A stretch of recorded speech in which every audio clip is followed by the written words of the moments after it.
It's time to check your money with America's money maven, Vicki Brackens.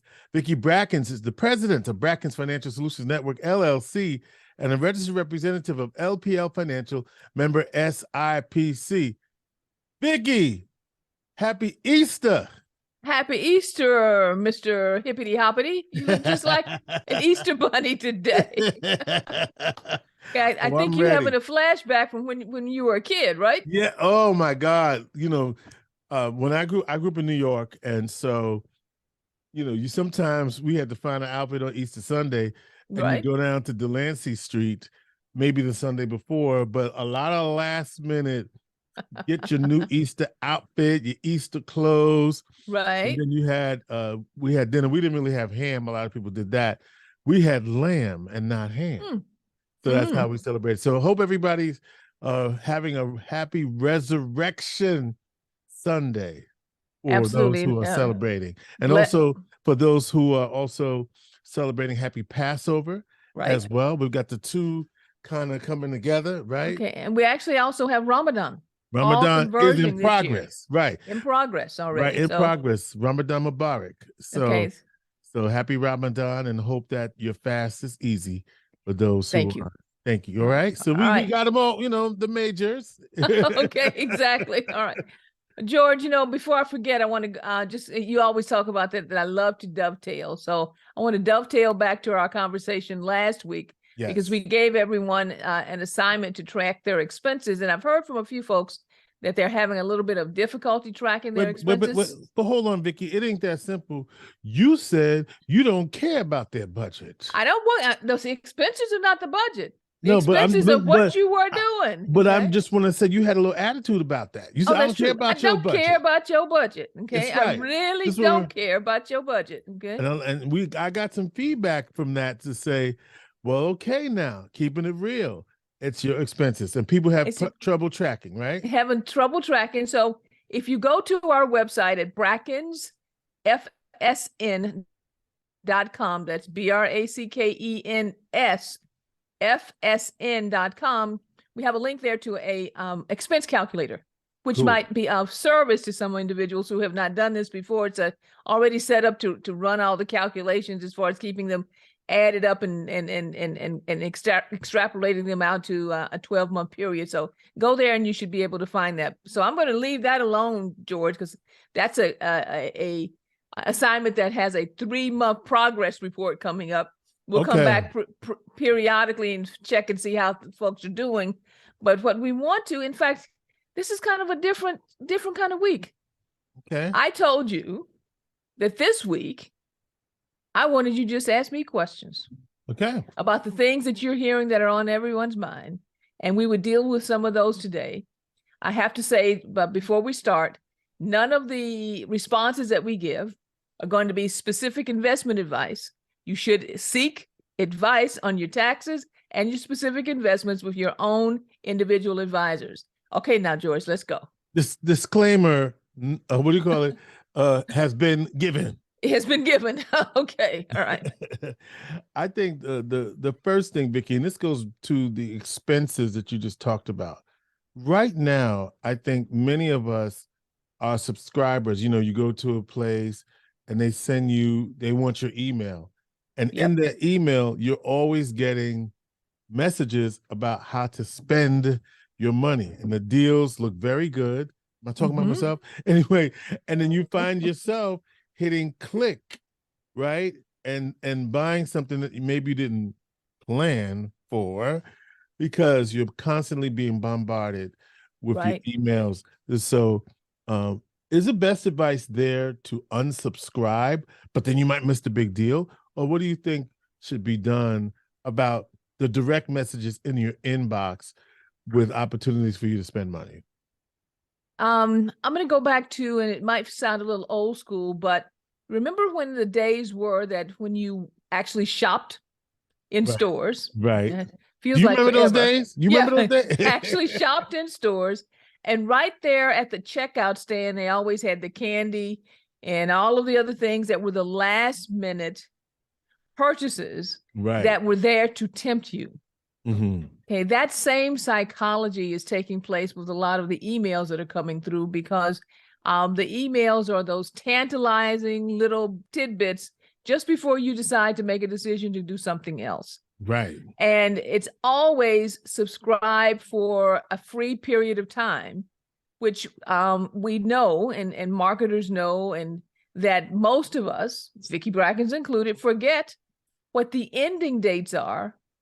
And we rarely pay attention to those notices that come up and say, your subscriptions are getting ready to be charged, et cetera, et cetera. Right. Okay, so what I would say is this: yield not to temptation. Come on now. Okay, yield not. Oh, you're gonna get all biblical on us. Because what happens is that the more often you actually do it, the easier it is to do it the next time. Mm-hmm. There is a true psychology there that is taking place on the habitual process of I'll do it this 30 days and I won't forget. And the next thing you know, all of a sudden you start looking at your credit card bill and you're seeing $20 here, $10 here, and you start to add it up, and it's becoming real money that you are spending in subscriptions that you probably have not used in a very, very long time. So if you have signed up for a lot of things and you start to see those trails on your credit card bills and your statements, it's also a good thing to cull those at least once a quarter. Go through, identify what's there, and ask yourself, am I really getting value from these particular things as far as the subscriptions that you may have coming in on a regular basis? Does that answer your question, George? That does answer my question, and it makes me think about credit cards. Okay. So, how many credit cards do I need? And here's why this is a critical question. So, as you know, Vicki, I just came back from a vacation, and with your rental cars and your hotels and things of that nature, you need to have a credit card that takes care of all of that in one fell swoop. And Yes. so how do you manage how much you should have, or do you need, because it's clear that you don't need a whole lot. And then of course the department stores want you to take their cards out. Everybody wants you to take their cards out, charge you high interest. How many credit cards do you need? Do you need do you recommend, what did we say? Let's talk about like unlimited credit card, right? That can you can put everything on like an American Express or something like that. Or you can take advantage of the grace period. You charge in this period, but it's not due to the next period. Anyway, how many credit cards do you need? That's a tricky question, George. Okay. Let me tell you why it's a tricky question. If you recall, we talked about the fact that in order to keep your credit rating high, you needed to be sure that your credit usage fell below 20%, somewhere between the 20 and 30% range. That's correct. Okay, that's what you said. If and that's been shown by all of the reporting agencies that they're looking at the usage ratio, which is driving a good portion of the credit score.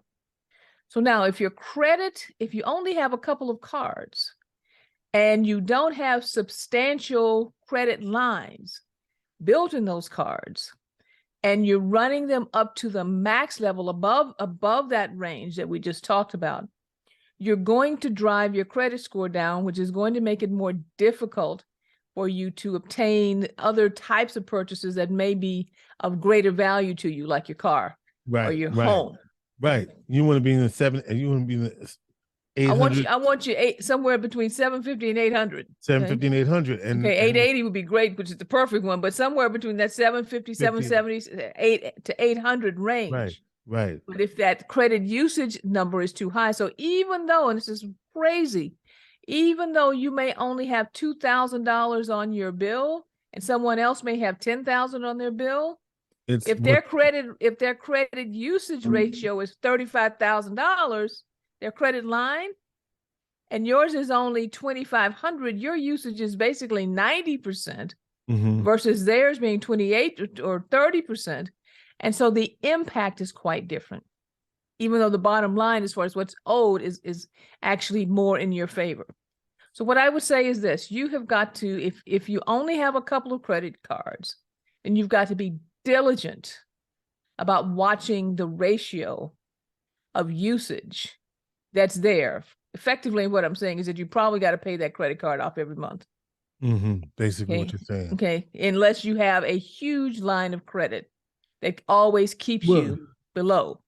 Right. Because I'm just thinking about even what I experienced, renting a car, they want this plus that. And you got to be able to manage that and to be able to do all of that. And that's why I said it's tricky, because it's there's several different things that you have to manage in how many cards you have, right, relative to what the total line of credit is and the individual line of credit and how it's impacting your overall score. Okay? It certainly keeps us busy, Vicki. It certainly keeps us busy. But while you're talking about that, I did notice something that was in the news today that I'm just going to kind of point out, because the credit cards and student and loans and so forth, right now their interest rates are climbing. Okay, interest rates are climbing on all types of debt structures right now because of inflation.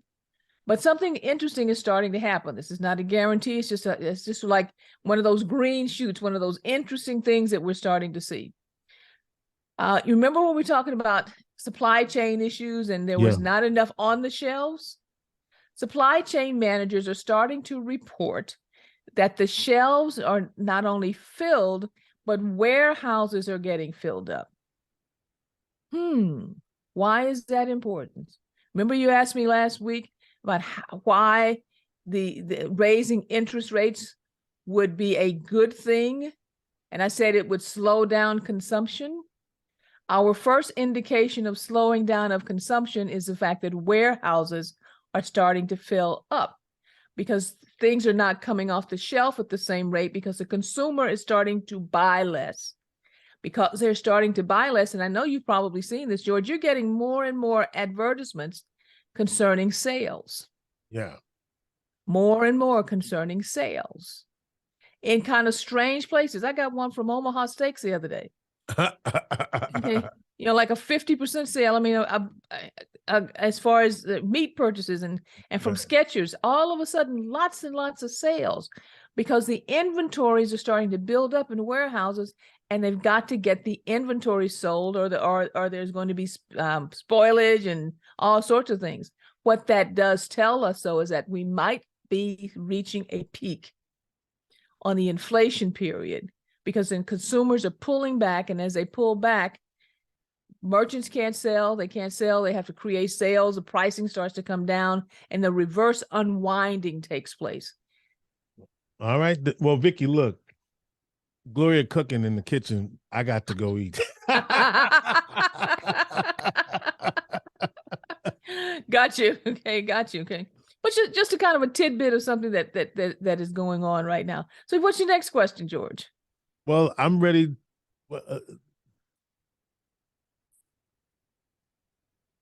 Vicki, I have no more questions, because I have to get in the kitchen and see what Gloria is putting on my plate.